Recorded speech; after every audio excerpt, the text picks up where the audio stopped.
Welcome back, guys, to another video. Today, we're going to be talking about weak people and weak ministries. We're going to be reading from Mark chapter 9, verse 14 to 29. Let's get right into this video. And it reads, when they returned to the other disciples, they saw a large crowd surrounding them, and some teachers of the religious law was arguing with them. When the crowd saw Jesus, they were overwhelmed with awe, and they ran to greet him. What is all this arguing about? Jesus asked. One of the men in the crowd spoke up and said, Teacher, I brought my son so you could heal him.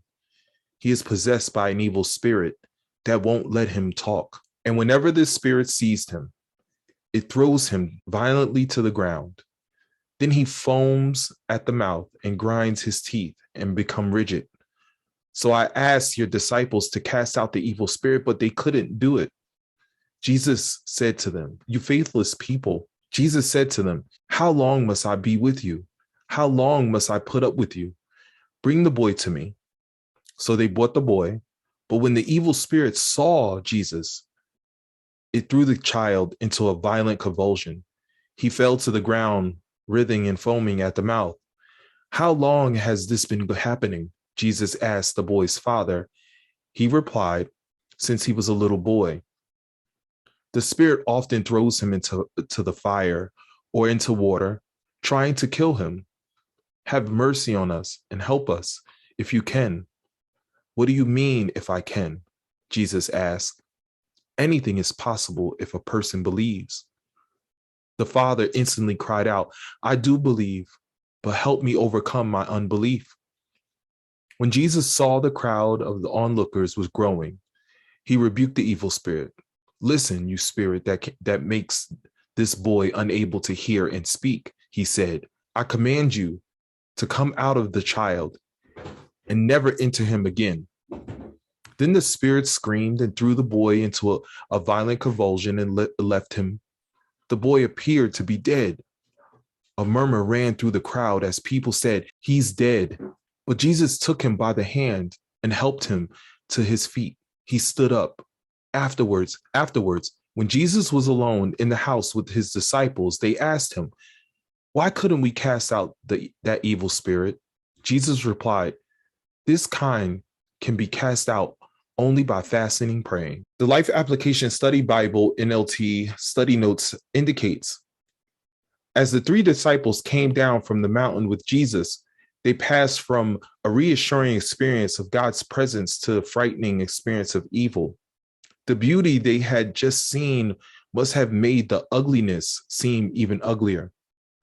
Our spiritual vision improves and follows us to see and understand God better.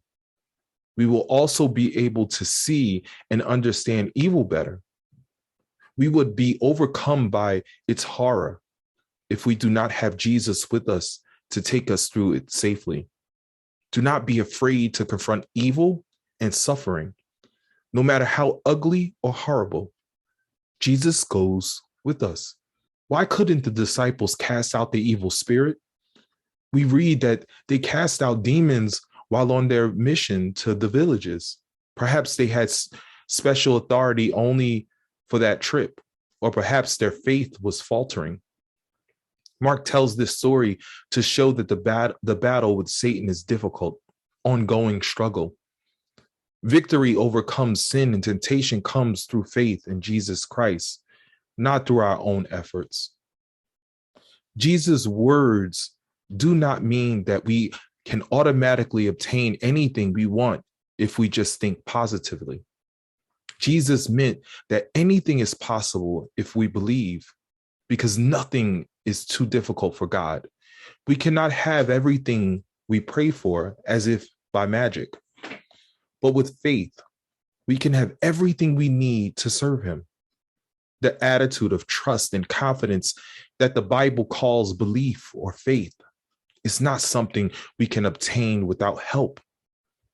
Faith is a gift from God. No matter how much faith we have, we never reach the point of self-sufficient.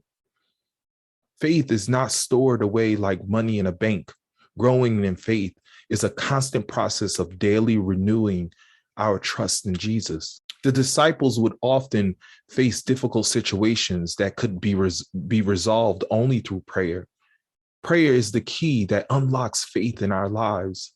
Effective prayer needs both the attitude of complete dependence and the actions of asking. Prayer demonstrates our reliance on God as we humbly invite Him to fill us with faith in His power. There is no substitute for prayer, especially in circumstances that seem impossible. Spiritual immaturity belittles and shames. As Jesus descended from the mountain, He saw that a crowd had gathered at the foot awaiting His return. As He drew closer, He noticed that the scribes were ridiculing and shaming the disciples. The scribes were, of course, questioning and belittling their credentials to minister. By discrediting the disciples, they hoped to discredit Jesus in the eyes of the people. When Jesus was seen approaching, the crowd was greatly amazed and ran to meet Him. When Jesus reached the scribes and the disciples, He asked the scribes what it was they were questioning. But notice how Jesus had stepped into the scene. He drew attention from the disciples' humiliation. He delivered them. Look at who it was that answered Jesus. It was not the scribes, but the desperate father of a needy child. This was so embarrassing. Let me explain. Number one, there was a sickness that caused embarrassment. Demon possession, epilepsy were cursed diseases that cause isolation and rejection by society. Because of society's reaction, families were often embarrassed when a member was afflicted. Just imagine this scene. The child and father were right in the midst of a shameful experience. They were the subject of questioning and ridicule. Imagine their embarrassment in being the focus of the crowd's attention, their problem of demon possession, and their having sought help from apparent frauds. Number two, there was a presence of weak faith. The father's faith was weak. He was part of the faithless generation. He was told, if thou can believe. He had to cry, help that my unbelief. The child had not been healed because of weak faith, but it was not just the weak faith of the disciples. No one had the faith enough to heal the child. Not the father, not the disciples, not the religionists or scribes. There was a weak ministry. The very person who should have been able to help were the disciples. 9 disciples was there. When the man first came for help, yet not a single one of them was able to help. They all lack power. What am I saying here? No power affects the testimony of believers. The critical point is the world uses the lives of believers to judge not only their testimony, but also Christ Himself. The world tries to discredit Christ because of the weak believers. What was the 3 causes of embarrassment? A weak faith, a weak ministry, the boy's illness.